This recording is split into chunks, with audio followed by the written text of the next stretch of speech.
Answer is कि हमारे पास molar mass नहीं है। ना आ जाएगा बेटा, ये आ जाएगा अपने पास 250 इस पे I2 पे। फिर hello everyone, welcome back to the channel. My name is Himanshu Agnihotri. आज हम लोग पढ़ेंगे मोल कॉन्सेप्ट का नेक्स्ट लेक्चर, और ये आपका सेकंड लास्ट लेक्चर है। इसके बाद एक लेक्चर होगा जिसमें हम लोग अपना मोलैरिटी जो कंसंट्रेशन टर्म्स है उन्हें पढ़ के, और थोड़ा सा जो हम लोग टाइट्रेशन वाला पार्ट है उसे हम लोग कंक्लूड कर देंगे, चैप्टर को फिनिश कर देंगे। तो ये है आपका सेकंड लास्ट लेक्चर, और इसमें हम लोग पढ़ेंगे principal of atom conservation. Short form में आप इसे POAC भी बोल सकते हो।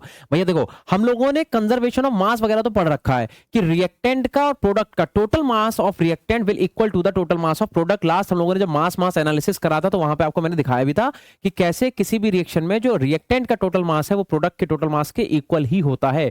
बट ध्यान रखिएगा कि जो आपका law of conservation of mass है इसके भी कुछ ना कुछ ड्रॉबैक्स हैं, वो हम लोग अभी जब पढ़ेंगे नेक्स्ट लेक्चर में डिटेल्स उसे देखेंगे। फिलहाल के लिए आज वाली चैप्टर में आप क्या पढ़ोगे, आज वाले टॉपिक में इनफैक्ट आप क्या पढ़ोगे, प्रिंसिपल ऑफ एटम कंजर्वेशन। इसका मतलब यह है कि ड्यूरिंग एनी रिएक्शन जो भी एलिमेंट्स आप यूज कर रहे हो रिएक्टेंट में, उनके जो टोटल नंबर ऑफ मोल्स हैं या फिर कह दो जो टोटल नंबर ऑफ एटम्स हैं वो भी ड्यूरिंग द रिएक्शन कंजर्व ही रहेंगे। मतलब प्रोडक्ट जो आप बना रहे हो उसमें उस एलिमेंट के उतने ही मोल होंगे जितने आपने रिएक्टेंट में लिए थे। तो इसी को जरा यहां पे डेफिनेशन पढ़ लो आप एक बार कि POAC is conservation of mass. कह रहा है एटम्स आर कंजर्व्ड, एटम जो है वो भी क्या रहेंगे, कंजर्व रहेंगे। Moles of atom shell also भी कंजर्व। भैया जब एटम ही होंगे तो एटम का मोल तो फिर वही हो गया ना, तो मोल भी क्या है, वो भी कंजर्व रहेगा in a chemical reaction. For example मान लीजिए मैंने आपके लिए लिया एक रिएक्शन जो है KClO3। अब अगर KClO3 को आप डिकम्पोज करते हो तो क्या बनाएगा, एक तो अपने पास बना लेगा KCl और बना लेगा O2। तो इसका क्या मतलब हुआ, इसका मतलब यह हुआ कि देखो KClO3 में जितना K है उतना ही K टोटल होगा किसमें, KCl में, क्योंकि O2 में तो K है नहीं, है ना। क्या मेरी बात समझ में आ रही है? जो तुम्हारा POAC है वो सिंगल, मतलब जितने भी अलग अलग एलिमेंट है, मतलब ईच एलिमेंट पे आप अप्लाई कर सकते हो। फॉर एग्जांपल जैसे इसी रिएक्शन में अगर मैं आपसे बोलूं कि हमें मान लो इसके मोल्स हम मान लेते हैं, ये क्या है, ये कुछ नहीं है, नंबर ऑफ मोल्स है किसके, KClO3 ऐसे लिख लो, है ना। इसे मान लो आप नंबर ऑफ मोल्स किसके भैया, KCl के। इसे मान लो किसके नंबर ऑफ मोल्स, आप ले लो यहाँ पे O2। अब मैं आपसे क्या कह रहा हूं कि इसमें आपको करना क्या है, जैसे मान लो मैंने बोला कि अगर मैं अप्लाई करना है POAC, ठीक है, तो मैं लिखूं कि अप्लाई POAC ऑन किस पे कर रहे हैं हम, कार्बन पे कर रहे हैं। अगर मैं कार्बन पे POAC अप्लाई कर रहा हूं, कार्बन तो है नहीं यार, सॉरी माय बैड, पोटेशियम लिख लो, है ना। पोटेशियम पे अगर मैं POAC अप्लाई कर रहा हूं तो मैं क्या कहना चाह रहा हूं, मैं आपसे ये कहना चाह रहा हूं कि जो नंबर ऑफ मोल्स हैं, नंबर ऑफ मोल्स किसके बेटा, number of moles of K in KClO3 वो इक्वल होंगे, number of moles of K in KClO3 वो क्या होंगे, इक्वल होंगे। किसके इक्वल होंगे, number of moles of K in KCl, क्योंकि O2 में तो K है नहीं, तो यहां पे क्या लिखेंगे, हम लिखेंगे number of moles, number of moles किसका, ऑफ K इन KCl।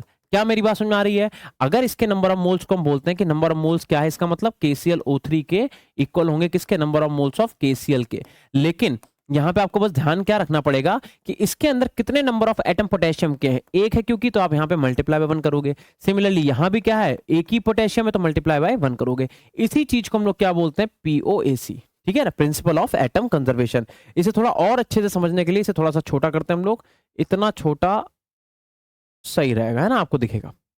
देखो मान लो अब मैं बोलूं कि यार एक काम करते हैं कि हमने जैसे POAC अप्लाई करा है पोटेशियम पे, क्या हम क्लोरीन पे नहीं कर सकते हैं? बिल्कुल कर सकते हैं। तो अगर मैं यहां पे ये लिखूं कि अब आप क्या करो, आप अप्लाई करो, अप्लाई POAC ऑन किस पे करें हम, क्लोरीन पे। तो अगर मैं क्लोरीन पे POAC अप्लाई करूं, ठीक है ना, तो क्या फॉर्मूला बनेगा बेटा, तो according to this theory, according to the principle of atom conservation, chlorine के जितने नंबर ऑफ मोल्स KClO3 में होंगे उतने ही क्लोरीन के नंबर ऑफ मोल्स किसमें होंगे, KCl में होंगे। ये बात ध्यान में आपको रखनी पड़ेगी। एटम जो है वो भी कंजर्व रहेंगे, मोल जो है वो भी कंजर्व रहेंगे during the any chemical reaction. But ये बात भी आपको ध्यान रखनी पड़ेगी, ये जनरली चीजें उन रिएक्शंस के लिए बोली जाती है जहां पे रिएक्टेंट का 100% कंप्लीशन हो रहा होता है। ये भी बात आपको ध्यान रखना पड़ेगा, ठीक है ना।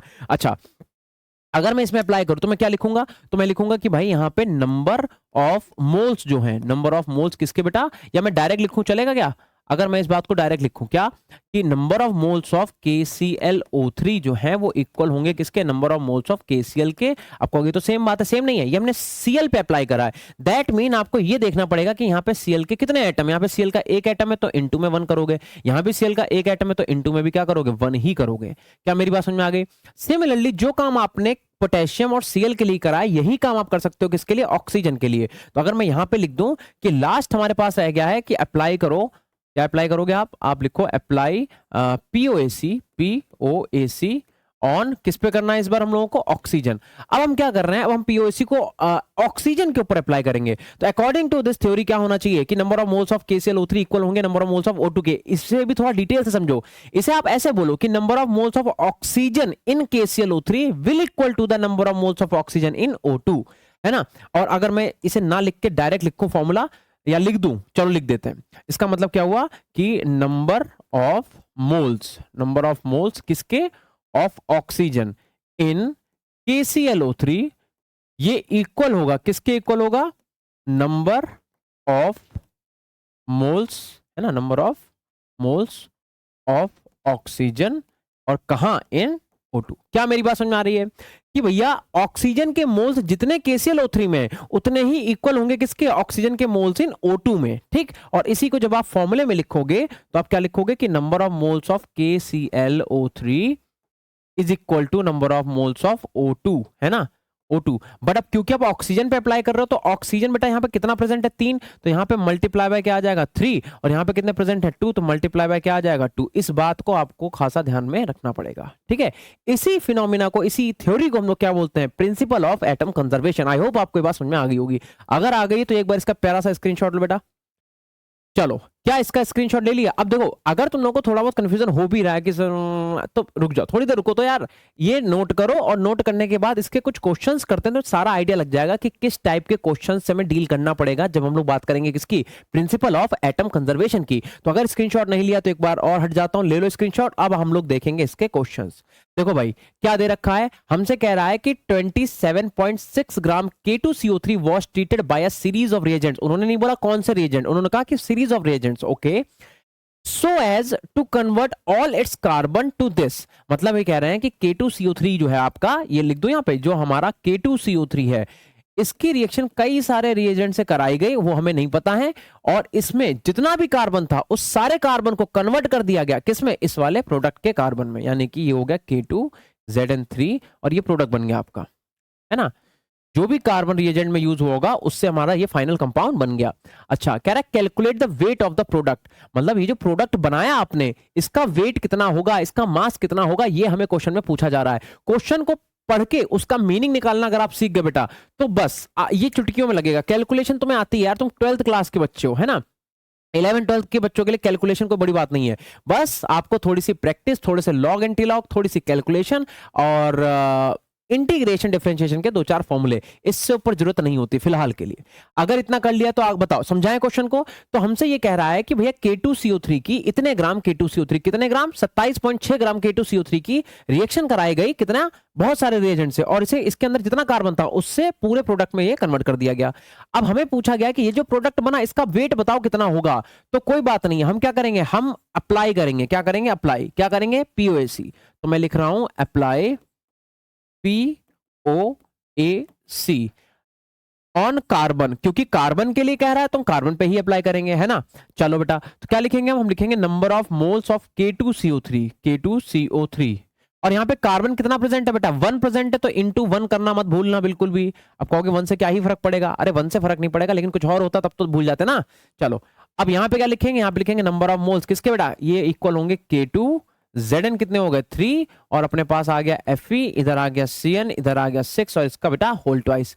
अब आप यहाँ पे देखो कार्बन कितने, तो Cn का 6 है तो 6 कार्बन तो ये हो गया, उसका भी ट्वाइस, तो 6 दूनी 12। तो आपको बस यहाँ पे ये ध्यान रखना है कि यहाँ पे मल्टीप्लाई बाय 12 करना पड़ेगा। यही मैं आपको इतनी देर समझा रहा था कि नंबर ऑफ मोल्स तो इक्वल होंगे, but number of moles equal करने के लिए एटम भी इक्वल करने पड़ेंगे। कि यहाँ पे कार्बन कितना था, 1, तो मल्टीप्लाई बाय करी 1 से, कि इसका 1 मोल K2CO3 में जो कार्बन है उसका 1 मोल यहाँ पे क्या है, 1 मोल नहीं सॉरी 1 एटम यहाँ पे यूज हो रहा है, और यहाँ पे जो मोल्स है उसमें कितने एटम यूज हो रहे हैं, 12 एटम यूज हो रहे हैं। तो बस ये चीज करना मत भूलना। अब बेटा आगे क्या करना है, अब तो आगे बहुत ही आसान है। नंबर ऑफ मोल्स का फॉर्मूला क्या होता है, नंबर ऑफ मोल्स का फॉर्मूला होता है मास अपॉन में मोलर मास।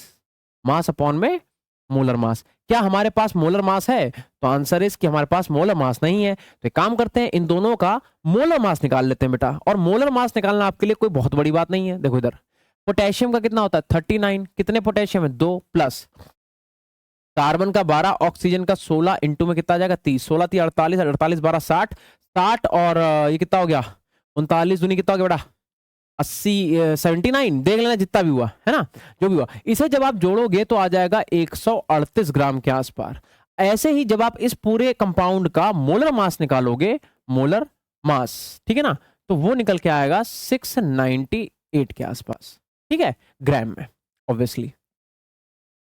तो मोलर मास के लिए आपको इनका एलिमेंट का एटॉमिक मास याद होना चाहिए, वो तो आपको याद ही होगा, ठीक है ना, ये निकाल लेना। और नहीं याद है तो इससे पहले वाले लेक्चर देखना, मैंने सारे एटॉमिक मासेस लिख रखे हैं वहां पे, ठीक है। चलो फिलहाल के लिए अब अगेन ये नंबर ऑफ मोल्स का फॉर्मूला क्या था, मास अपॉन मोलर मास। इधर भी नंबर ऑफ मोल्स हैं, तो पहली बात तो यहाँ पे 12 कर दो, इनटू में नंबर ऑफ मोल्स का फॉर्मूला क्या हो जाएगा बेटा, मास, ठीक है, अपॉन में मोलर मास, ठीक। तो एक बार फॉर्मूला लिख देता हूं पहले, मोलर मास। लेकिन मास किसका, मास बेटा इसका, किसका, K2Zn3, और ब्रैकेट में क्या चलेगा अपने पास, FeCN6 का होल ट्वाइस। इसे भी ऐसा कर लेना, ठीक है ना।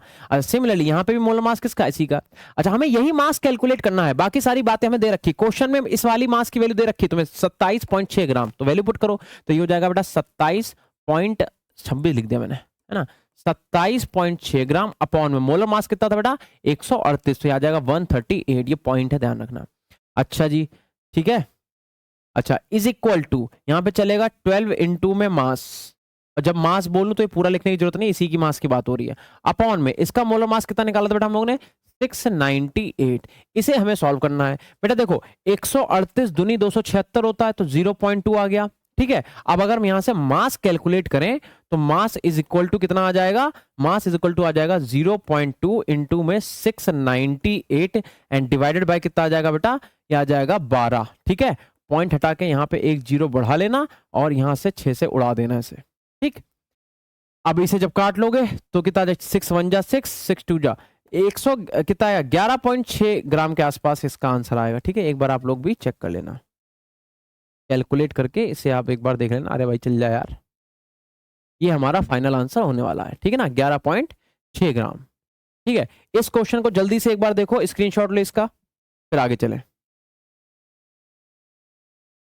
चले बेटा आगे, देखो अब इसके बाद एक क्वेश्चन हमें और देखना पड़ेगा, इसे कैलकुलेट कर लेना यार। देखो हमने यहां से पॉइंट हटा के एक जीरो बढ़ाया, 6 हो गया, 6 से इसे काट लो, ठीक है ना। तो जितना आप जब पूरा सॉल्व करोगे तो 11.6 ग्राम आएगा, फाइनल आंसर मैंने लिख दिया, छोटी सी कैलकुलेशन कर लेना, हमें इतना टाइम अभी बर्बाद अपना नहीं करना। चले आगे बेटा, चलो अगला क्वेश्चन देखो, अगर ये समझ में आ गया देखो तो समझ में आ रहा है ना कि पीओएसी के क्वेश्चन कैसे आएंगे। जैसा मैंने आपको कॉन्सेप्ट में समझाया था बिल्कुल वैसे ही क्वेश्चन लगाया। मैंने हमसे बोला गया कि ये कंपाउंड है K2CO3 और कितना ले रखा है 27.6 ग्राम, कह रहा है इसका बहुत सारे रिएजेंट से रिएक्शन करा के इसे कन्वर्ट करना है, इसके अंदर जितना कार्बन है उससे ये प्रोडक्ट बन गया। अच्छा, अब कह रहे हैं इस प्रोडक्ट का मास बताओ, कोई बात नहीं, हमने पीओएसी लगा दिया किसके ऊपर, कार्बन के ऊपर, तो number of moles of K2CO3 is equal to number of moles of this compound. लेकिन यहां पे जितने कार्बन है मल्टीप्लाई करो, यहां पे जितने कार्बन है मल्टीप्लाई करो, तो यहां पे कार्बन कितना था CN का 6 का ट्वाइस, तो 6 दूनी 12, 12 कार्बन से मल्टीप्लाई, 12 से हमने क्या करा मल्टीप्लाई कर दिया। मोल्स का फॉर्मूला क्या होता है, mass upon molar mass, mass upon molar mass. ये किसका मास, इसका दे रखा है कितना 27.6 लिख दिया। मोलर मास किसका बेटा, इसी कंपाउंड का निकाल रखा है कितना 138, ओके। यहां पे 12 इंटू मास तो आपको निकालना ही है, और इसका मोलर मास आप ऑलरेडी निकाल चुके हो कितना 698 ग्राम। इसे सॉल्व कर लोगे आपका 11.6 ग्राम के आसपास आंसर आ जाएगा। चलें आगे, चलो भाई क्वेश्चन नंबर नेक्स्ट देखते हैं। अब देखो इस क्वेश्चन को पढ़ो, ये भी बहुत ही प्यारा क्वेश्चन है, इस पे स्टार बना लोगे तो ज्यादा अच्छा लगेगा मुझे, है ना, बढ़िया क्वेश्चन है। कह रहा है 25.4 gram of iodine and 14.2 gram of chlorine are made to react completely to yield a mixture of ICl and ICl3, calculate number of moles of ICl and ICl3। बहुत बढ़िया क्वेश्चन है भाई। देखो कह रहे हैं कि I2 जो है और जो Cl2 है ये आपस में रिएक्शन करके एक कंपाउंड बना रहा है ICl और एक कंपाउंड बना रहा है ICl3। अरे इतनी बात तो आपको समझ में आ गई होगी। अरे बेटा बताओ कैसे बताओगे बेचारे तुम लोग, है ना, खैर छोड़ो। अब हमें करना क्या है, बताना है कि देखो इसके मोल्स तो हम निकाल सकते हैं, कैसे निकाल सकते हैं, given mass upon molar mass से। इसका गिवन मास कितना है बेटा 25.4, इसका कितना है 14.2। तो देखो अगर हमें इसके मोल्स निकालने हैं I2 के तो कैसे निकालेंगे, गिवन मास हो गया अपने पास 25.4 और मोलर मास, आयोडीन का मोलर मास होता है, आयोडीन का एटॉमिक मास होता है 127 और कितना आयोडीन है 2, तो 127 दूनी कितना होगा 254 ही हो जाएगा बेटा। ये पूरा I2 का मास आ गया। अरे एक आयोडीन का कितना होता है 127, I2 है ना तो मल्टीप्लाई बाय 2 करोगे क्योंकि तुम I2 का निकाल लो तो कितना आ जाएगा बेटा, ये आ जाएगा अपने पास 256। तो ये तो पूरा कैंसिल ही हो गया, कितना आ गया 0.1। कोई दिक्कत कोई परेशानी बेटा। चलो नंबर ऑफ मोल्स निकाल लो Cl2 के, कोई दिक्कत नहीं। इसका मास दे रखा है आपको कितना 14 पॉइंट में 2। अच्छा अब क्लोरीन का मास कितना होता है, इधर देखो क्लोरीन का मास तो होता है 35.5, ये हमें भी पता है और आपको भी पता है, लेकिन हमारे पास क्लोरीन नहीं Cl2 है तो इसकी मल्टीप्लाई भी कितने कर दो 2 से, 35 दूनी 70 और आधा कितना हो गया 71 हो गया, ये आ गया 71 ग्राम। कोई दिक्कत है क्या, कोई दिक्कत नहीं। तो 71 बेटा ये 2 टाइम्स में चला जाएगा तो ये आ जाएगा अपने पास 0.2, राइट। तो आपने क्या करा, आपने मोल्स निकाल लिया। अभी तक हमने क्या करा, अभी तक हमने क्वेश्चन के अंदर मोल्स निकाल लिए हैं। I2 अगर एक बार रिएक्शन फिर से लिख दूं, देखो I2 था और Cl2 था, इससे क्या बन रहा था, एक हमारे पास बन रहा था ICl और एक हमारे पास बन रहा था ICl3। अगर आपको ध्यान हो तो इसके मोल्स आपने अभी अभी जस्ट कैलकुलेट करें 0.1 और इसके निकालें 0.2। इसका कितना होगा नहीं पता, इसका कितना होगा नहीं पता, इन्हीं को तो फाइंड करना है। तो क्या मेरे बच्चों आप लोगों को समझ में आया क्वेश्चन में पूछा क्या गया है, कह रहा है कि I2 और Cl2 आपस में रिएक्ट करके ICl और ICl3 बना रहे हैं, हमें बस इतना बताना है कि उनके मोल्स क्या होंगे। मेरी बात समझ आ रही है।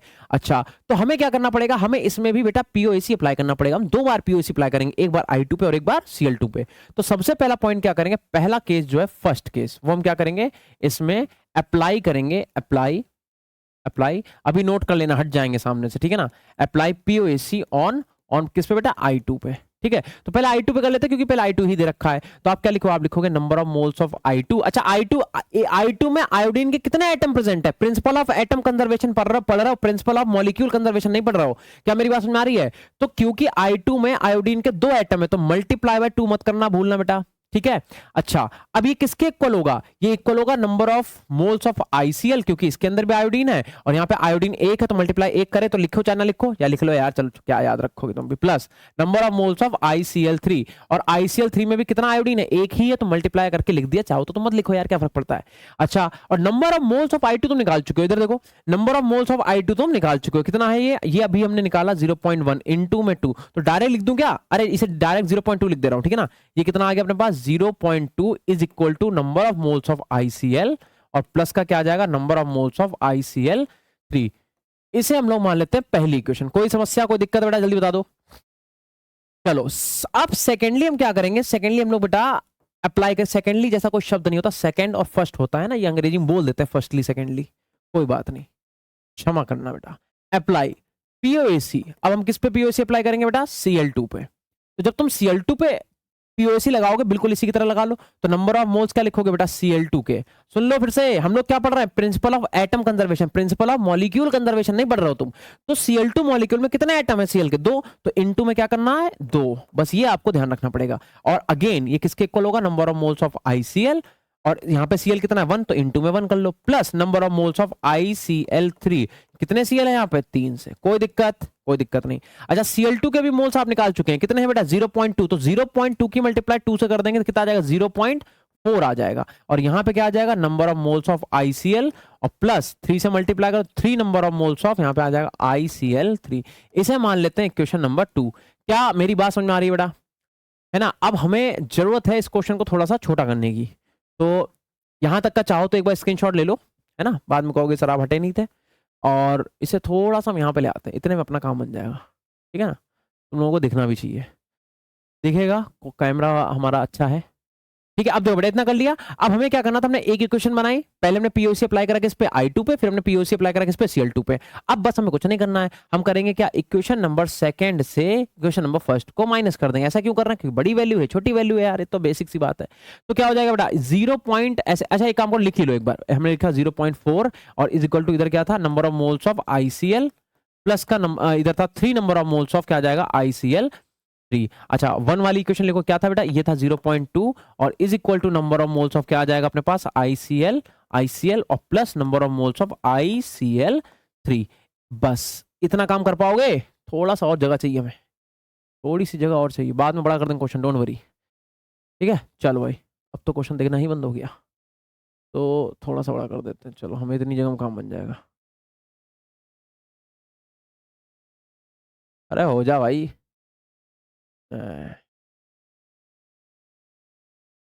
ठीक है। थोड़ा सा तुम लोग को बेटा एडजस्ट करना पड़ेगा, डोंट वरी, हो जाता है कभी कभी। बस इतने में लिख लेंगे, इतने में लिख लेंगे भैया, छोड़ दो यार।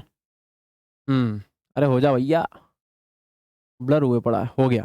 ठीक है, अब देखो बेटा जरा इसे सॉल्व कर लें। इतनी मैथ तो हम लोगों ने बचपन में ही पढ़ रखी है, नहीं पढ़ रखी है क्या? देखो यहाँ पे इधर माइनस कर दो, इधर माइनस लगा दो, इधर उड़ा दो, कोई दिक्कत? देखो बेटा 0.4 में से 0.2 गया, यहाँ पे कितना बचा? 0.2, कोई दिक्कत? ये प्लस का है माइनस का, ये तो पूरी वैल्यू ही चली गई।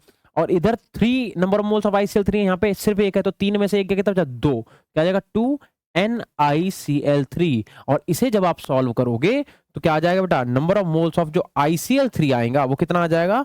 0.2 अपॉन में 2। इसे जब हम सॉल्व करेंगे तो आ जाएगा 0.1। यानी कि number of moles of ICl3 आपने निकाल लिए। हमसे क्या पूछा था? हमसे कह रहा था कि ये बताओ ICl3 के मोल्स बताओ कितने आ गए बेटा? ये आ गया 0.1। अब बचा कौन? ICl। तो एक काम करो, जो आपने number of moles of ICl3 की वैल्यू है, इसे किसी भी इस वाली इक्वेशन में या इस वाली इक्वेशन में वैल्यू पुट कर दो, ICl3 भी आ जाएगा। कर लें? क्या लिखें? यहां से लिखते हैं put this value in equation first. ऊपर देखो, यहां पे देखो क्या लिखेंगे हम लोग? लिखेंगे put this value in first equation, equation number first. ठीक है, तो यहां पे क्या था? यहां पे था 0.2 is equal to number of moles of ICl plus number of moles of ICl3 अभी अभी आपने निकाला, कितना है? 0.1। तो जैसे ही आप number of moles of ICl निकालोगे, ये 0.1 उधर जाएगा तो माइनस का, तो 0.2 में से 0.1 गया, कितना बचेगा? 0.1।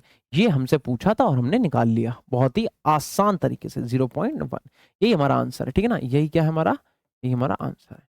जल्दी से क्वेश्चन को देखो, बोर्ड में आ तो गया, ठीक है ना? अगर उधर वाला ब्लर हो रहा है तो बताओ, क्योंकि देखो पीछे थोड़ा वीडियो कर देना, वहां पे क्वेश्चन पूरा क्लियर दिख रहा है, ठीक है? तो एक बार इसे अच्छे से देख लो बेटा, ठीक है? क्वेश्चन में कुछ अगर दिक्कत हो, कुछ परेशानी हो तो बता दो, वैसे तो मैंने कोशिश की है कि तुम्हें अच्छे समझ में आ जाए। जल्दी से देख लो, इसका स्क्रीनशॉट लो, जल्दी से ले लो भाई, ले लो। एक बार समझा दो फिर से। सबसे पहले हमें बोला गया कि 25.4 ग्राम आयोडीन और 14.2 ग्राम हमें दे रखा है क्लोरीन, कह रहे हैं आपस में रिएक्शन हुई इनकी कंप्लीटली, और बना क्या है? ICl और ICl3 बना है। अब जो ICl और ICl3 बना है उनके नंबर ऑफ मोल्स बताने थे हमें। हमने कहा बहुत आसान काम है यार।